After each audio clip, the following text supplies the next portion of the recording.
तो गाइस आज हम मेंसुरेशन के बारे में पढ़ेंगे। मेंसुरेशन क्या होता है? कोई भी ऑब्जेक्ट है जिसकी हम लेंथ, ब्रेथ, हाइट या एरिया, पैरामीटर या वॉल्यूम फाइंड आउट करते हैं, उसे हम क्या कहते हैं? मेंसुरेशन। ठीक है, ये 2 टाइप्स के होते हैं, 2D shapes and 3D shapes. 2D shape में आते हैं rectangle, square, triangle, circle up to so on. ठीक है, ऐसे ही 3D शेप्स होती है जिसमें कौन आ गया, सिलेंडर आ गया, स्फेयर आ गया, क्यूब, क्यूबॉइड। ठीक है, उन्हें हम क्या कहते हैं? 3D shapes. इनके फॉर्मूलेज क्या होते हैं? ट्रायंगल, जो 2D हैं उनके फॉर्मूलेज लिखे हैं मैंने। ट्रायंगल के फॉर्मूले रेक्टेंगल, स्क्वायर, पैरेललोग्राम, सर्कल। ठीक है, ट्रायंगल का एरिया, एक बात याद रखनी है कि जो एरिया होगा ना वो हमेशा उसके यूनिट जो है स्क्वायर में होंगे। ठीक है, वो क्योंकि इसमें हम मल्टीप्लाई कर रहे हैं। पैरामीटर में क्या होता है? ऑल साइड्स को क्या करते हैं? प्लस करते हैं। एरिया में हम दोनों साइड्स के जो भी बेस या हाइट है उसे हम मल्टीप्लाई करते हैं। जब मल्टीप्लाई करते हैं उनकी पावर्स जो होती हैं ऐड हो जाती हैं, इनमें सेम रहती हैं। ठीक है, ये सेंटीमीटर होता है, ए के साथ भी सेंटीमीटर लगा, बी के साथ भी सेंटीमीटर लगा, सी के साथ भी सेंटीमीटर, प्लस किया तो सेंटीमीटर ही आएगा। ठीक है, इसमें सेंटीमीटर का स्क्वायर हो जाएगा। ट्रायंगल के एरिया का फॉर्मूला क्या है? 1/2 बेस इंटू हाइट के डैट मीन्स इनके सबको क्या कर देना? मल्टीप्लाई कर देना। पैरामीटर में ऑल साइड्स आर प्लस। ऐसे ही रेक्टेंगल का एरिया फाइंड करना है, ए मल्टीप्लाई बी। ठीक है, ए हमने इस साइड को मान लिया, बी इसको। ठीक है, इन दोनों को क्या कर दिया? मल्टीप्लाई।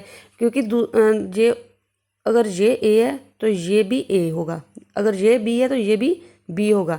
डैट मीन्स के हमने एक एक साइड ले ली और उन्हें मल्टीप्लाई कर दिया। जब हम पैरामीटर की साइड्स को प्लस करेंगे तो ये देखो, ये ए है, ये बी है, डैट मीन्स के 2A हो गए। ऐसे ही बी है, ये भी बी है, तो ये 2B हो गए। इसलिए हमने 2 कॉमन निकाल लिया और ब्रैकेट में A प्लस B रख दिया।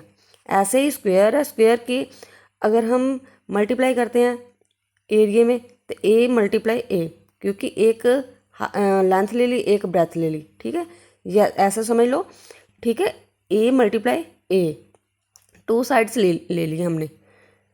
ऐसे ही जब हम इसका पैरामीटर निकालेंगे तो इसकी 4 साइड्स हैं। एक साइड दी होगी, आपने खुद ही समझना है कि इसकी 4 साइड्स, क्योंकि ये इक्वल होता है स्क्वायर, इसकी 4 साइड्स हैं। डैट मीन्स के हमने क्या कर दिया? 4A पैरामीटर बना दिया। ठीक है, ऐसे ही पैरेललोग्राम है। पैरेललोग्राम क्या होते हैं? जिसकी ऑपोजिट साइड्स, जो ये वाली साइड्स हैं ना, आपस में इक्वल होती हैं और पैरेलल होती हैं। ठीक है, इसकी एक साइड को हमने A मान लिया, इसकी एक साइड को हमने B मान लिया और अपने खुद से हमने परपेंडिकुलर ड्रॉ कर लिया, जिसे हमने हाइट का नाम दे दिया है। इसमें पैरेललोग्राम में एरिया का फॉर्मूला कहता है बेस इंटू हाइट।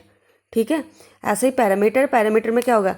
इसका ये अगर ये A है तो ये भी A होगा, अगर ये B है तो ये भी B होगा। ठीक है, अब हम इस साइड को A नहीं मानेंगे, जो इक्वल किया हुआ है उसे हम A मान लेंगे। ठीक है, इसलिए इसका फॉर्मूला क्या बन गया? 2A plus B। 2 that means किसके साथ मल्टीप्लाई हो रहा है। ओके, नेक्स्ट आ गया सर्कल। सर्कल का एरिया क्या होता है? पाई आर स्क्वायर।